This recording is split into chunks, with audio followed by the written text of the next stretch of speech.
फूफा जी है, वो भी बरेली वाले हैं।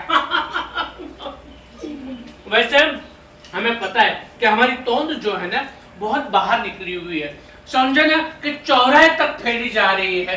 फिर भी हम रोटी की जगह सिर्फ चावल ही खाते हैं, क्योंकि समझे, ये और डिटेल में समझाएं, क्योंकि रोटी चबाने में ज्यादा मेहनत करनी पड़ती है ना।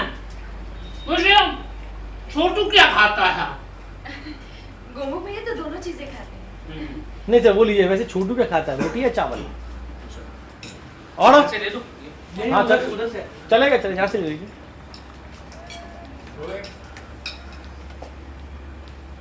हम सिर्फ रोटी खाते हैं, क्योंकि रोटी खाने में ना ज्यादा सख्त मेहनत करनी पड़ती है।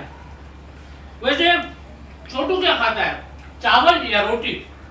गोमू भैया तो दोनों ही चीजें खाते हैं। ये बताइए फूफा जी, आप मीठे में क्या लेंगे, रसमलाई या गुलाब जामुन? दोनों। अगर छोटू दोनों चीजें खा सकता है तो हम क्यों नहीं खा सकते? और देखो, खाने के बाद यानी कि मीठा खाने के बाद हमें मीठी नींद आती है। तो आप लोग हमें बताएं कि ये छोटू का कमरा किस तरफ है?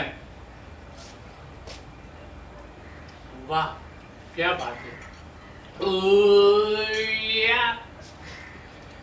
देखो, हम जा रहे हैं सोने के लिए, कोई हमें डिस्टर्ब ना करे। सिर्फ पीछे से है ना किशोर जी के गाने चला दे, वो भी छोटी सी आवाज में। थक गए, पानी रूम में पिला देना।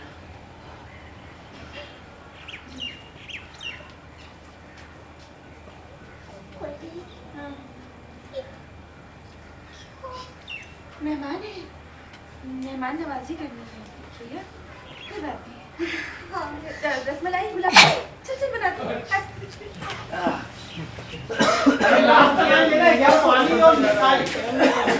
छोटू के साथ तो जरा साइलेंस। हाँ कोयल जी से पकड़िए। Roll. Madam okay, madam roll. देखिए दादी का ये ओके ब्लॉक। हाँ ओके, बीच में इसी में कॉम्पैक्ट कर लेना थोड़ा सा। रोल।